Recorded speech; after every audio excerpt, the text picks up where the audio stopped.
quais são os princípios que regem a conduta humana, até chegar no princípio específico que ele vai chamar de lei moral. Ele faz um apanhado.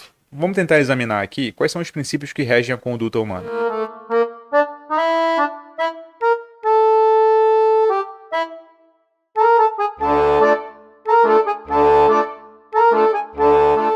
Então a gente faz a seguinte divisão. Bom, um princípio prático é um princípio do tipo assim, você tem que comer vegetais para a sua saúde. Esse é um princípio prático de vida. E aí ele divide esses princípios práticos em máximas, imperativos, e os imperativos ele divide em hipotético e categórico. O imperativo hipotético é apenas uma prescrição, e o categórico, sim, é uma lei moral. Então, a lei moral para o Kant é um tipo de princípio prático, imperativo e categórico. Só que você tem que entender o que é cada um deles para poder entender o que é um imperativo categórico. Mas vamos nessa. O que é uma máxima? Uma máxima é uma determinação subjetiva da vontade. Subjetiva da vontade. Ou seja, uma máxima é um princípio prático que vale só para você. Ou seja, é um princípio que vale só para sua vida. Esse tipo de princípio prático não pode ser uma lei moral. Percebe? Ele não pode valer para todo mundo. Portanto, ele está fora do âmbito da moral. O que é um imperativo? Um imperativo é uma determinação objetiva da vontade, não mais subjetiva.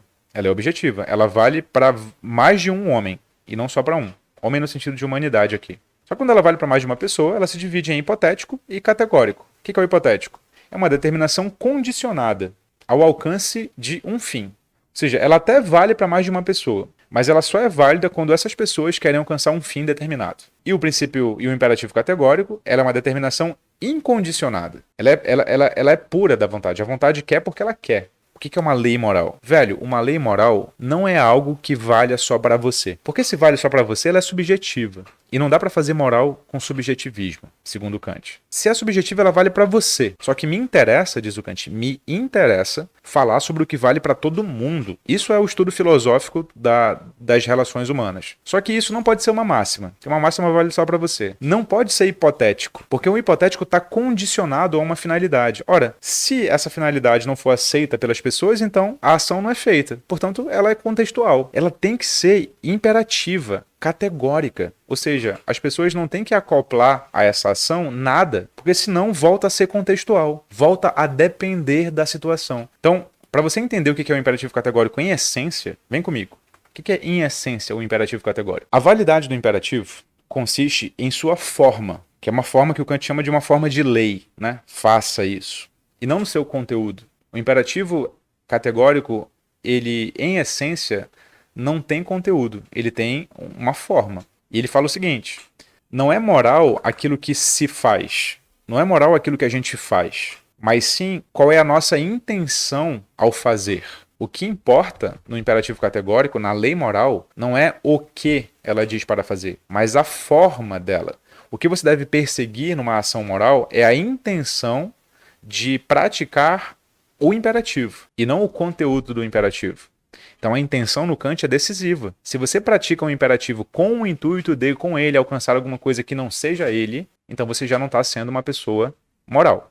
O conceito de bom e mal do Kant não é determinado antes da lei moral, porque não é o conteúdo que importa, é a forma. Portanto, eu só sei o que é bom e mal depois que eu encaixo na forma de imperativo. Para o Kant, portanto, não é o bem que precede o imperativo. É o imperativo que diz o que é certo. Se eu não consigo encaixar na forma de imperativo categórico, não tem como dizer se é bem ou mal. E não perseguindo nada além de ser um imperativo. O certo pelo certo. Você começa a aprender o Kant por aqui, ó, pelas fórmulas do imperativo categórico. É ou não é? Você começa a entender por aqui. Ninguém te explica o que veio antes. Ou seja, tem 3 formulações do imperativo categórico. Primeira, age de modo que a máxima da tua vontade, ou seja, aquilo que você escolheu para servir de máxima para você, possa valer sempre, ao mesmo tempo, como princípio de legislação universal.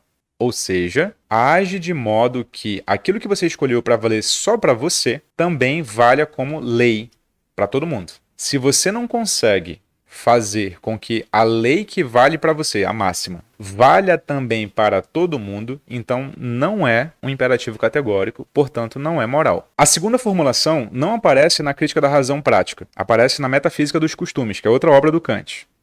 Mas existe também. A segunda formulação do imperativo categórico é esta: age de modo a considerar a humanidade, seja na tua pessoa, seja na pessoa de qualquer outro, sempre também como fim e nunca como meio. Toda vez que você vai eleger um imperativo categórico, se esse imperativo categórico pressupor que alguém serve como meio para você alcançar alguma coisa, então não é uma lei moral. Ou seja, ela não vale para todos os homens. E a última formulação que aparece também na metafísica dos costumes é esta: age de modo que a vontade, faltou um que aí, que a vontade, com sua máxima, ou seja, com o princípio que ela escolheu para ela mesma, possa ser considerada como universalmente legisladora em relação a si mesma. Aqui, nessa terceira formulação, o foco é na vontade mandando nela mesma. Aqui o foco é na vontade servindo como lei para todo mundo. Por que o Kant insere essa definição aqui? Porque tem um conceito importantíssimo na filosofia kantiana, que é o conceito de lei moral não, é o conceito de autonomia. É a capacidade que você tem de colocar leis para si mesmo, para si mesma. Isso é autonomia. Ora, a vontade tem que ser autônoma. Ou seja, por mais que você haja de acordo com o imperativo categórico, saiba você, diz o Kant, que esse imperativo categórico não é o presidente quem manda você fazer, não é o prefeito quem manda você fazer, é você considerando você enquanto ser racional. É você enquanto ser racional que chega às conclusões, que põe as leis para si mesmo. Para si mesma. É a vontade decidindo racionalmente colocar limites em si própria. É essa a questão. Por mais que seja rígida a lei moral, ou seja, ela não tenha uma finalidade fora dela, ela tenha que ser um mandamento, né, um imperativo, quem escolhe é você. Mas é você não como sujeito peculiar, né, pertencente a uma cultura X, Y, Z. Não é esse sujeito antropológico, né, peculiar, individual. Não. É você enquanto ser racional. É você enquanto ser que partilha dessa faculdade que está presente em todos nós, chamada razão. Portanto, você chega à conclusão que qualquer ser chegaria. É você enquanto ser racional. Que é igualzinho a mim. Que é igualzinho a um japonês. Que é igualzinho a um esquimó. Porque todos nós temos a capacidade cognitiva racional para pôr essa lei, enquanto seres racionais que somos.